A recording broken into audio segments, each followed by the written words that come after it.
¿Qué nos tenés para contar que me parece que es muy importante? Por esto de la historia, de transitar, de viajar por los alimentos. ¿Cómo estamos con eso? Como venimos haciendo esto de la historia de los alimentos y los alimentos en la historia, habíamos terminado ya en el último programa. ¿Te acordás que habíamos hecho como la parte de industrialización? Sí. Cuando empieza Revolución Industrial, siglo XVIII, empieza la industrialización de los alimentos. ¿Eso fue un hito o un...? Bueno, claro, eso fue un cambio, digamos... Un antes y un después, digamos, si querés. Claro, muy grande. Pero como yo te vengo diciendo siempre, en esta parte del programa que vamos a recorrer alimentos y historia, vamos a ir hacia adelante, vamos a ir hacia atrás, nos vamos a parar en distintos momentos para aprovechar el contexto histórico para hablar de distintos alimentos, ¿no? Exacto, bien. Entonces se me ocurrió que hoy podríamos contar sobre algo que a lo mejor no conocemos mucho y que es los alimentos halal, que yo te decía,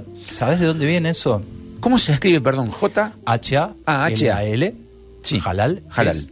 Claro, por ahí nos suena, vos me dijiste, esto será turco, árabe. Claro, es que nosotros tenemos en nuestra lengua, tenemos al menos 300 vocablos heredados del árabe. Creo que es como el ejemplo más común es almohada, ¿no? Que ese tipo de palabras que las tenemos sumamente... Que uno la dice de rutina, claro, comúnmente. Pero que vienen del árabe, ¿no? ¿Por qué hago esta aclaración? ¿Cómo? Como yoma... ¿Qué palabra pusiste ahí? Bueno, es un apellido, ¿verdad?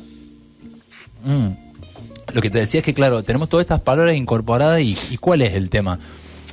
¿Por qué por ahí llama la atención? Porque son muchas que están en nuestro idioma, pero no vienen del tronco común de nuestro idioma, porque el castellano es una lengua romance, ¿no? Que son de las que vienen heredadas a partir del latín. Pero el árabe no tiene ese tronco común. Mirá. Pero lo que sí hay como tronco común entre algo que para nosotros es muy natural, muy cotidiano, al menos acá en Argentina, más allá de la diversidad cultural y la diversidad religiosa que hay, la religión predominante acá es el catolicismo. Exacto. Nosotros tenemos una herencia... Hay libertad de culto igual. Sí, por supuesto, pero tenemos una herencia mayoritaria católica ortodoxa porque, claro, somos casi todos inmigrantes de...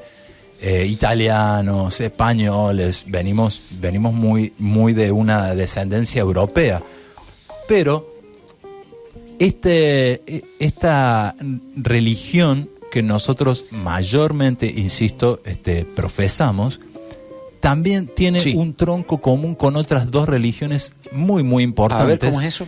Y es el tronco abrámico.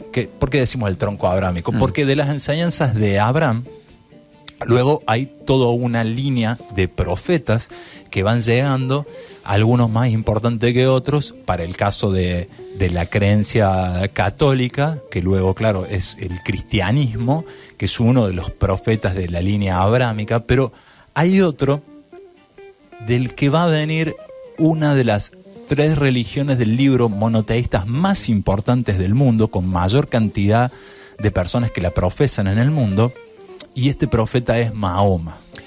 Mira, todo el mundo lo conoce. Todo el mundo lo conoce, pero quizás lo que nosotros no conocemos mucho es sobre la cultura islámica, que es la cultura que desprende a partir de las enseñanzas del profeta Mahoma. Bueno, Mahoma, para ponernos un poco en contexto, nace en el siglo VI después de Cristo, y la creación del Islam se sitúa en el año 610 después de Cristo, cuando Mahoma tenía más o menos 40 años o algunos más. Mahoma es una persona que nace en el seno de una familia relativamente acomodada en la Meca, donde actualmente nosotros situamos Arabia. Él pierde a su familia muy muy temprana edad. Su mamá cuando tiene, creo, apenas 2 años, luego su papá. ¿Sería huérfano en ese caso? Bueno, claro, a él lo cría un tío que lo adopta en el seno de su familia, dicen que era el preferido de ese tío, lo cuida mucho, luego Se casa él a los 25 años con una mujer que tenía para ese entonces 40, de una familia un poco más acomodada que la de él. ¿Y por qué doy este dato? Porque este dato va a terminar siendo importante luego en la enseñanza de Mahoma, porque esta mujer que lo acompaña a lo largo de toda su vida, en algún punto va a financiar y va a apoyar toda la prédica a la cual se va a terminar entregando Mahoma. Mahoma se entrega a esta prédica, ¿por qué? Porque ahí vamos a la cuestión de los troncos comunes, sí, ¿viste? De estas religiones monoteístas. Hay un personaje que se le aparece, que es el arcángel Gabriel. Ah, claro. Que claro, de él sí tenemos nosotros información por esta cultura católica, porque ese arcángel, qué feo que estoy con esa palabra, también tiene contacto con Jesús, sí, un contacto muy revelador. Este arcángel se le aparece a Mahoma cuando estaba entre los 30 y los 40 años, y que empieza a decirle, empieza a darle información sobre lo que quiere que predique Alá.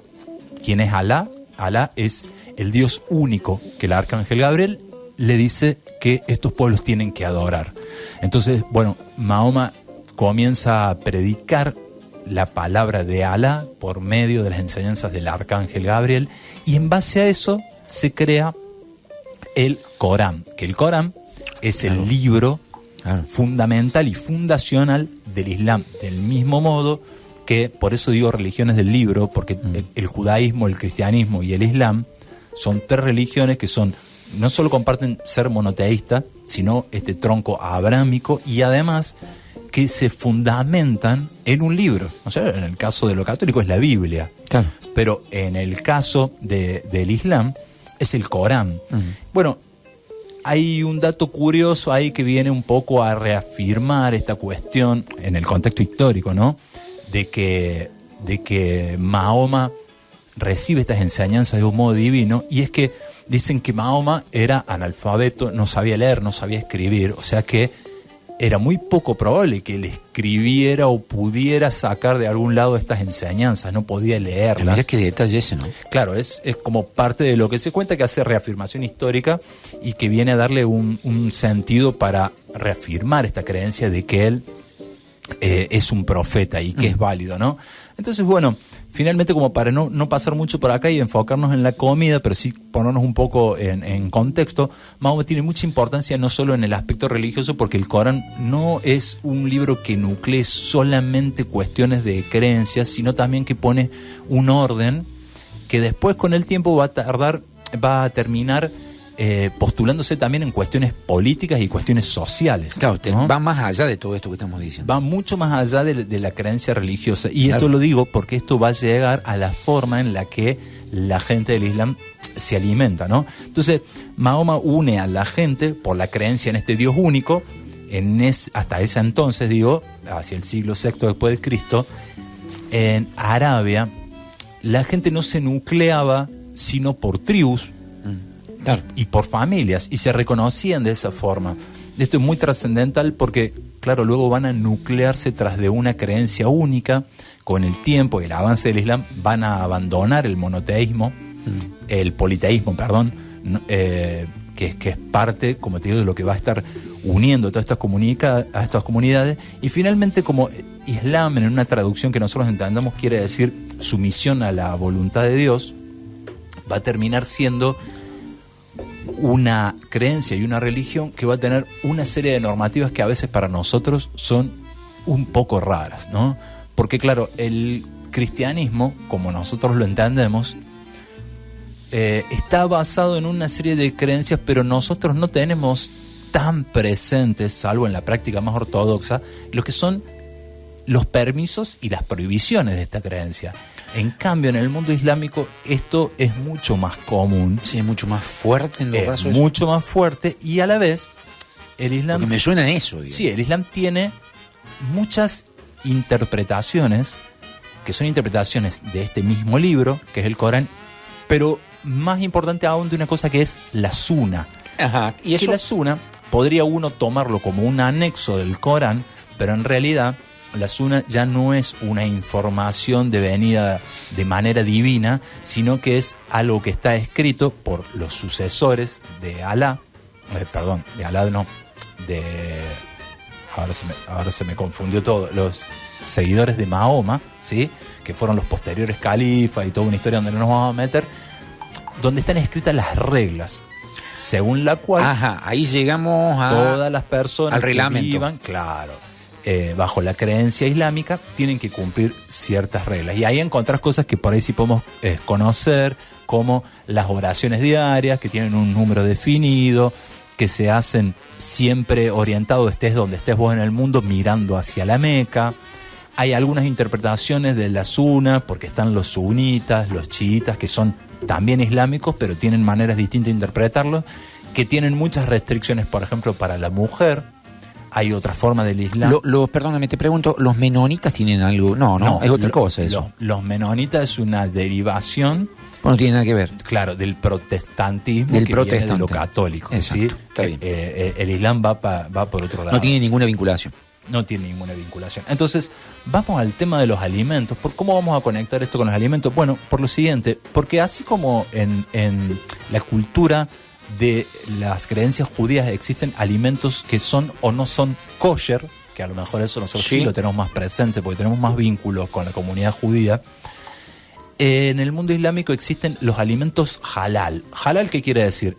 Alimentos que están permitidos por las leyes islámicas y por el Corán. Estos alimentos tienen dentro de su constitución no solo formas de preparación y algunos alimentos, algunas preparaciones muy características, sino que tienen algunas reglas, algunas que son permitidas, otras que tienen carácter prohibitivo, ¿sí? Ahí seguramente Franco nos va a empezar a pero pasar. Por favor, mire esa imagen, ¿no? Qué colores. Imágenes, claro, las comidas que por ahí para nosotros son conocidas porque se han ido incorporando digamos, nuestra manera de alimentarnos. Sí. Bueno, hay algunas como el hummus, el falafel. Hace un tiempo Franco nos contaba que en su experiencia de haber vivido en Estados Unidos, donde bueno, hay una pluriculturalidad enorme, había comido alguna de... ¿Te salió esa palabra? Sí, ¿viste? Pluriculturalidad, dijiste. Sí, muy bien. Y eso que algunas de las muelas que tengo no son mías. O sea, las compré, son mías, pero no son del stock natural. Entonces, claro, te decía, la parte de las prohibiciones, principalmente hay dos, muy, muy fuertes, muy, muy importantes, que más allá de la interpretación que tengan las personas sobre el Islam, la cumplen. Una es el cerdo. Claro. El cerdo no se puede comer. Y otra cosa es el alcohol, que está totalmente prohibido, y con el alcohol todas las sustancias que puedan ser tóxicas para el cuerpo y que te hagan perder tus condiciones naturales, ¿no? de pensamiento. Se te vaya la cabeza. Claro, y de juicio, exactamente. Exacto. Eso como cuestión principal. Pero después hay otras cosas que son curiosas sobre el alimento halal. Por ejemplo, la manera en la que se sacrifican los animales que sí se comen. Y acá hay una cosa que te quería contar a vos, que sos bien del mundo de la industria, que me pareció... ¿Cómo? Desconozco, francamente desconozco. No sé si la usan o no la usan. Mira, yo pienso... El tema... Claro, judío no, pero como... El tema vos, Franco, que creo que como la levadura también fermenta y genera alcohol. Exacto. Hay un tema ahí que hay que ver. Bueno, si eso lo pueden usar. De esto te voy a contar porque... pueden hacer una fermentación analcohólica, lo que no sé. Bueno, en la industria contemporánea, en la industria moderna, hay todo un tema con eso que, digamos, se da muchísimo más, no en las zonas geográficas de donde viene el Islam, sino en el resto del mundo, donde, claro, hay comunidades islámicas muy, muy grandes. Insisto, es la segunda religión más grande después del catolicismo. Claro. Entonces la industria ha tenido que ayornarse. De hecho, existe un sello que es halal.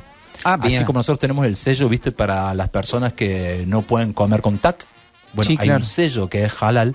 Y esto que te iba a decir, ¿qué es lo que te garantiza? Te garantiza, por ejemplo, que en la producción no participe el alcohol, o que no haya cerdos o derivados. Hay un caso que es algo que nosotros estamos re habituados, que es a comer estos caramelitos de goma, las gomitas. Las gomitas. Bueno, eso está hecho con cerdo. Bueno, eso es un alimento que no sería como halal. espesante, entiendo que debe ser una gelatina. Exacto, mirá, acá tenés el logo del Centro Islámico Argentino, ¿ves? El certificado halal. Es una certificación en realidad de un producto es una que cumple leyes y normas islámicas, Exacto. concretamente es así. Y, por ejemplo, hay un tema con esto que me pareció interesante que te lo quería comentar, que es en los mataderos, para que el alimento sea halal, no es solo una cuestión del tipo de carne que está permitido consumir, sino la forma en la que se va a faenar este animal. Y acá entra un tema que en la cultura europea es bastante complejo y hace bastante ruido en la industria alimentaria, que es que no es solo qué carne vas a comer, sino cómo va a estar faenado. Entonces el animal tiene que cumplir con estas condiciones, ¿no? Que esto no nos podremos imaginar nosotros en un matadero estándar que tenemos en la cabeza. El animal tiene que ser sacrificado mirando hacia la Meca, direccionado hacia la Meca, tiene que tener todo un ritual, sus patas atadas para garantizar que no se lastime. ¿Y esto por qué? Porque lo halal implica que todo es creación de Alá, por tanto uno no tiene derecho a hacer que esa creación de Alá sufra, salvo que se haga en nombre de este Dios sí, y para un beneficio. Pero esto no solo aplica a los animales, aplica también, por ejemplo, a que vos tengas que hacer un camino y para eso vos tengas que cortar algunos árboles. Bueno, esos árboles también tienen que ser cortados en el marco de esta ley, ¿sí? No es solo halal los alimentos, también se aplica a la ropa, por ejemplo. Y esto en la industria, en los países europeos y en Reino Unido es donde más desarrollado está. También hay certificaciones de lo que es halal para la ropa. En Argentina también está. Está, lo que no sé acá si eso ocurre con la ropa, por ejemplo. No lo sé, pero sé que el Centro Islámico de la Argentina tiene la posibilidad de... es un organismo que está autorizado y reconocido para emitir el certificado halal. Esto mismo, por ejemplo, ahí estamos viendo imágenes de industria, en el sacrificio de cordero, que es lo que te estaba contando, hay una cosa que da mucha discusión en Europa, que es que para cumplir con esta normativa, esta ley halal, el animal no puede ser adormecido o insensibilizado antes del momento de que lo sacrifiquen. ¿Por qué? Porque la indicación natural de esta ley islámica es que con un cuchillo muy bien afilado se haga un corte certero que haga que el animal no sufra. Pero para las buenas prácticas, según las certificaciones europeas, un animal no puede ser sacrificado sin antes ser insensibilizado. Todo eso se va adaptando, ¿no? Pero mirá de dónde venimos.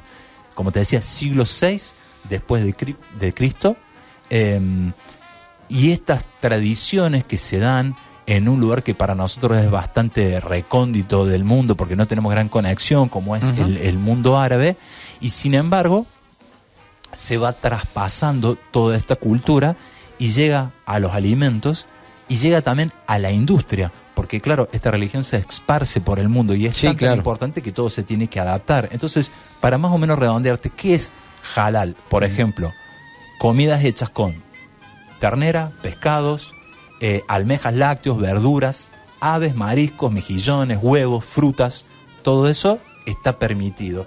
Y luego hay una cosa que es como un pequeño limbo que existe, que es lo que es haram. ¿Qué es haram? Los alimentos que, si bien no están prohibidos, están mal vistos. Y ahí entra algo que no es un alimento, pero por ejemplo, el tabaco para la ley islámica no está prohibido, pero es haram porque está mal visto. Está prohibido por todos los musulmanes, en definitiva. Sí, básicamente todo lo que es tóxico. Entonces digo, este halal que se dice en árabe, que es helal en turco, donde también hay muchísima cantidad de musulmanes, y está el makruh, que es esto que te decía de que está permitido pero está mal visto. Entonces, en la actualidad los límites son medios difusos porque, claro, la expansión de una religión hace que se vaya haciendo menos rígida. Sí, por supuesto. Y una última cosa que es que, claro, en el mundo hay más de 1.900 millones de musulmanes, ¿no? Repartidos por todos lados. Y acá venía una cuestión industrial. Averigüé que Nestlé, que tiene 400 plantas donde produce, si no está mal el dato, hay 150 de ellas donde producen bajo la certificación halal. En Francia y en Gran Bretaña vende, por ejemplo, ropa islámica, que es como se denomina con el sello, según los criterios del halal. Y una cosa más que te iba a decir respecto a esto de la faena, muy importante, una persona que trabaja en un matadero para una certificación halal tiene que ser sí o sí de religión musulmana. Claro. Uno no puede faenar. Excluyente, digamos. Excluyente. Por último, comidas musulmanas que nosotros sí conocemos: hummus, falafel, que le gusta a nuestro querido Franco, kebab, el baklava, que es un postre, ¿no?, con papa que está relleno con nuez y bañada con almíbar. Fabuloso. El hummus, que es el garbanzo, limón, oliva. El falafel, garbanzo frito. Y bueno, el kebab, que básicamente es carne asada, en un pincho. Estoy reduciéndolo muchísimo. Sí, claro. Pero esto último lo traigo porque empezamos hablando de alimentos con una denominación que no nos suena, que nos es novedosa, que es halal, pero terminamos en alimentos que sí conocemos y que actualmente consumimos. De hecho, en Argentina, alimentos de origen animal permitidos, también lo certifica, estoy buscando la información, halal, alimentos manufacturados, hay también bebidas permitidas, hay bebidas, hay aditivos alimentarios, que eso no es sencillo, es lo que va a formar parte del alimento, nutrientes, medicamentos, la industria de la medicación también tienen que ver con esto, y cosméticos. En Argentina, por lo menos, es lo que se ve acá en la página que tiene la certificación y el Centro Islámico de la República Argentina.